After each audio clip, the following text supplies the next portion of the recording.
Good evening and welcome to Gravitas. I'm Palki Sharma Upadhyay. Let's get started.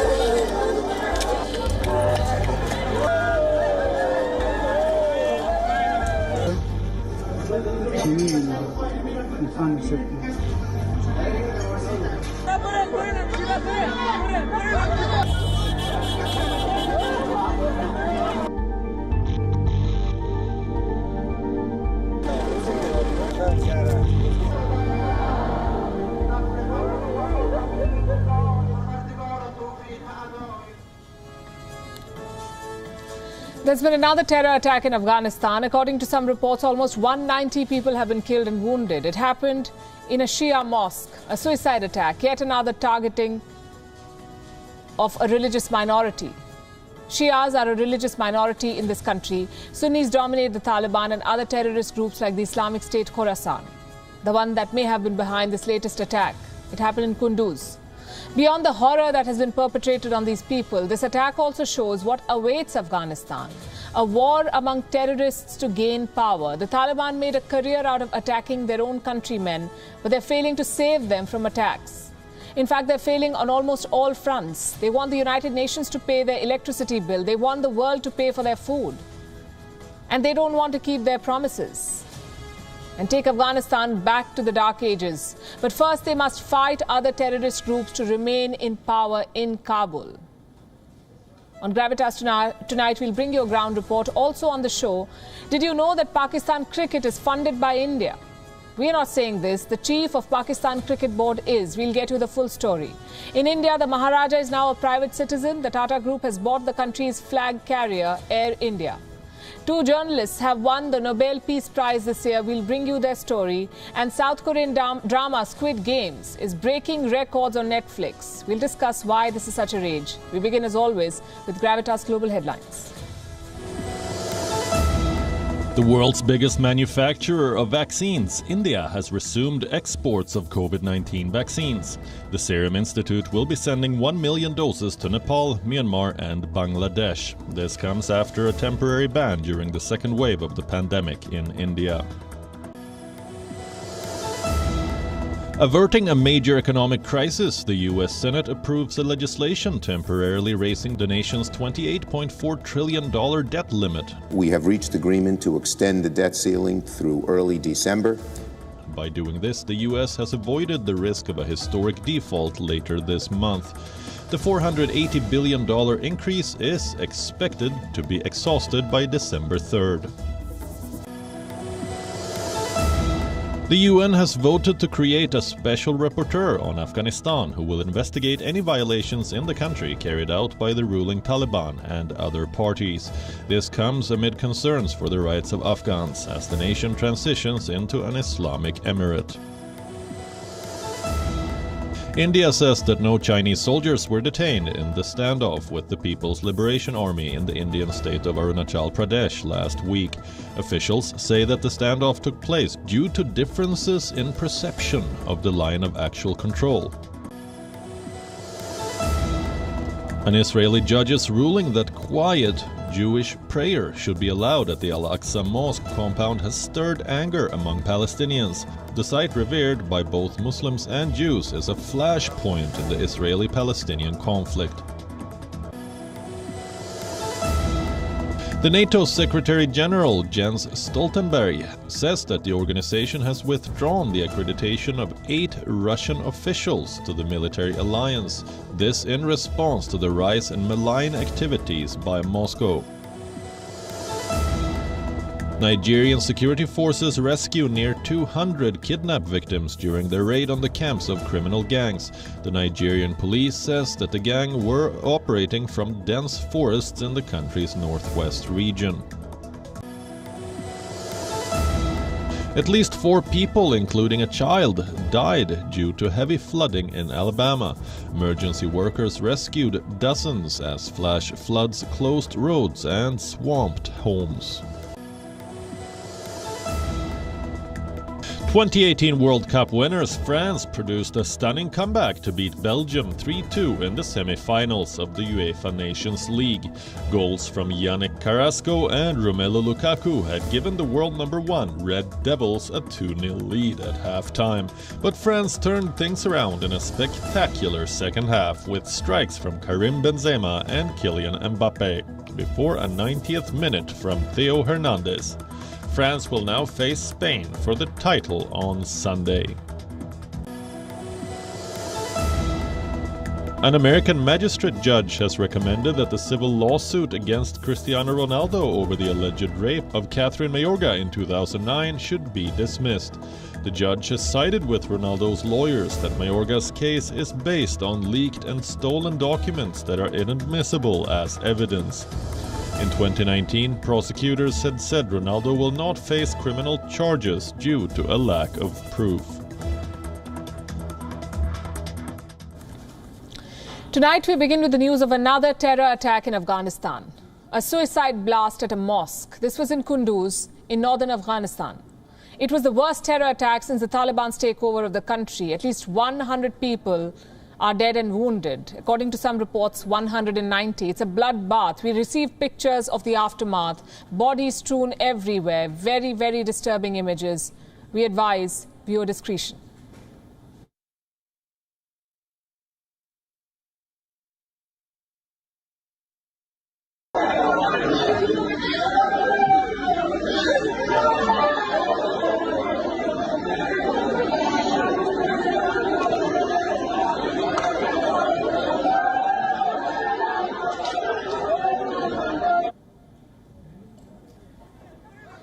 That was from inside the mosque. Outside, locals were in a state of shock. Many were seen running, presumably towards safety or looking for loved ones. Many others were crying for help.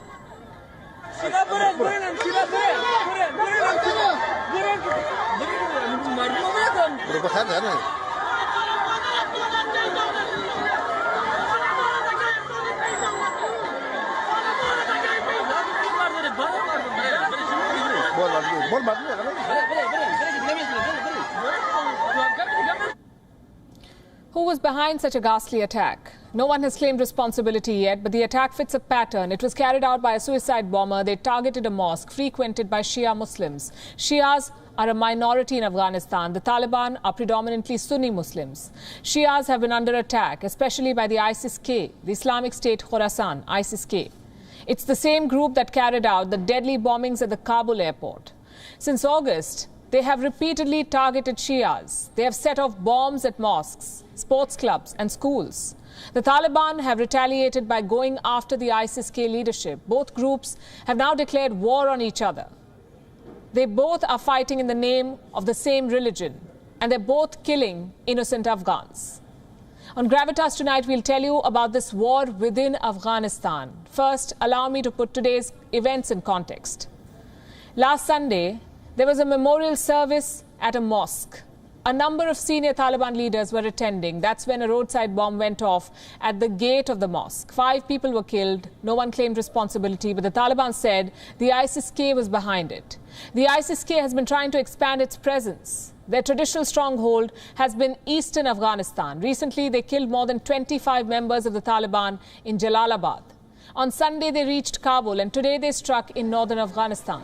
The ISIS-K is trying to destabilize the Taliban's terror regime, and for this mission, they have chosen an easy target: the Shias of Afghanistan. They are in minority. The Shias represent around 20% of Afghanistan's population. Most of the Shias are ethnic Hazaras. It's a community that has faced intense persecution at the hands of the Taliban. Now the ISIS-K is going after them.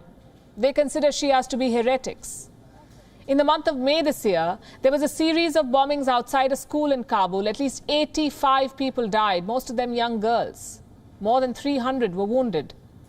And today the Shias were targeted during Friday prayers at a mosque in Kunduz. Like I said, it fits a pattern. A local police officer issued a statement. He said, "I assure our Shia brothers that the Taliban are prepared to ensure their safety." Well, safety and stability, that's what the Taliban are promising. They've declared a war on ISIS-K. This week, they destroyed an ISIS-K module in Kabul. Last month, their leader made this statement. Regarding Daesh, we have already told you that the Daesh that exists in Iraq and Syria does not exist here. Still, some people who may be our own Afghans have adopted the Daesh mentality, which is a phenomenon that the people do not support.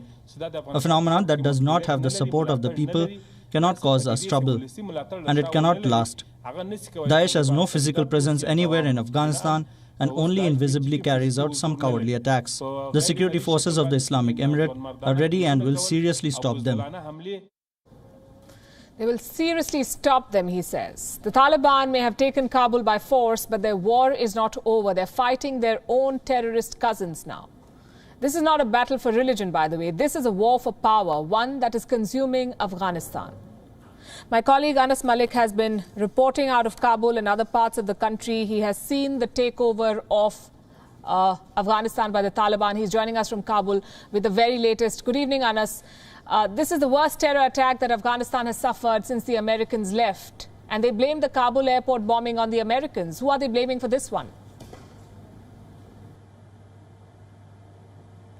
Well, the Taliban are blaming the IS informally. We're yet to see a formal statement coming in from the top leadership, Palki, on this heinous terror attack that took place on the Shia Hazaras in Kunduz province, in Kunduz city itself, at an Imam Barga. Just before I went for this live shot, I spoke to Matiullah Rouhani, who is the head of Taliban's Information and Cultural Commission in Kunduz, and he has confirmed that at least 60 people are dead, whereas 149 are injured. This is the first official figure that have been put out by a Taliban representative since this blast has taken place. The Taliban are, of course, trying to underplay the presence of IS in Afghanistan. Zabiullah Mujahid, just a while back, he was speaking to Tolo News, a local TV channel, and he said that the IS is not an existential threat, but more of a headache, to quote Zabiullah Mujahid. But one thing that is for sure, when the Taliban took over, they had this pride of security, or this assurance of security that they were trying to sell it to the world, that Afghanistan is much more secure. But with these renewed attacks that have been beefed up by IS in the past 40 days or so, IS is clearly sending out a message that it would not be an easy takeover, and they are here to stay. Palki? Not an existential threat, but a headache is what they call them. And yet this headache may have caused the injury and death of more than 100 people today, Anas. How do the people of Afghanistan see these developments? And will attacks like these trigger another mass exodus? Well, a mass exodus is definitely will be triggered, because we're seeing that with the operations being normalized at the Kabul airport, with these chartered flights as well, more and more people are trying to seek refuge elsewhere, be that be in the European countries or be that be in neighboring countries of Uzbekistan, Iran and Pakistan.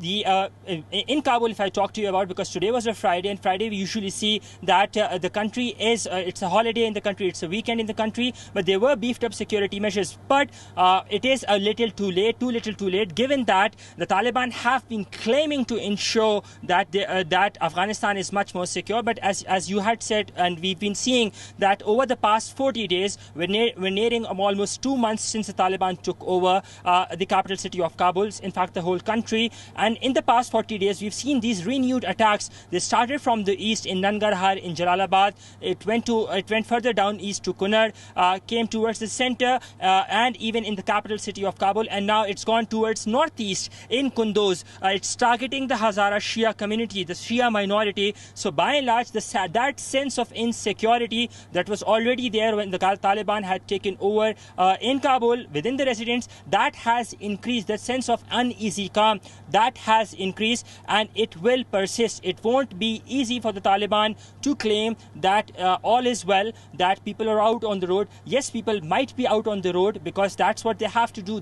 Life has to continue, but with that fear that they can be targeted any place, anytime. And with the IS being in Kabul, there has been admissions by the Taliban leadership that IS has been essentially in Kabul and in Jalalabad, and we've seen these operations being taking place against IS as well, and about 40 plus people being arrested in the past week or so here from here in Kabul. So that threat would remain, and people would continue to remain to live under this shadow of insecurity. First being that from the Taliban, and now this other threat of the IS itself. Palki? Indeed, an extremely unfortunate turn of events for Afghanistan. Anas Malik, thanks very much for that update from Kabul. And today's attack, we say, only reaffirms what we've been saying for weeks. The Taliban cannot defeat terrorists. They can only inspire them.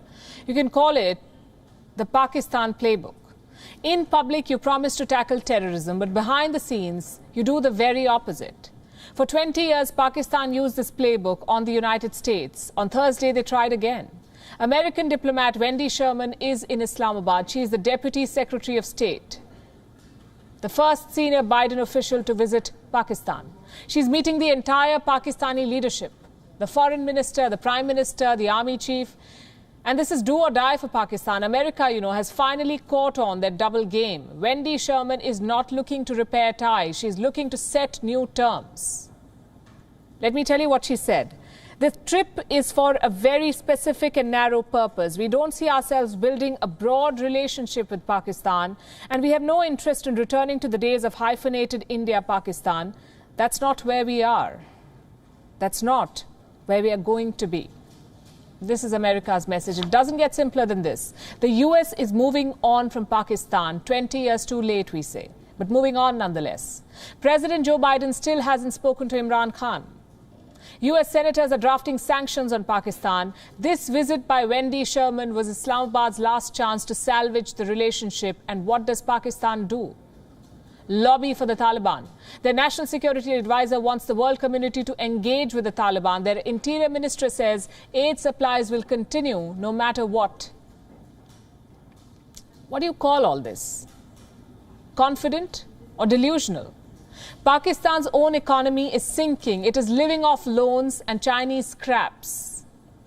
I'll give you an example. It should tell you how bad their financial situation is. Pakistan does not have money to play cricket, and I know it sounds confusing because Pakistan's cricket team is very much active. They're preparing for the T20 World Cup next month. But here's the thing. All that cricketing infrastructure, all the training camps, all the support staff, all the salaries, none of it is being paid by Pakistan. It's all Indian money. Don't take our word for it. Listen to the chairman of the Pakistan Cricket Board.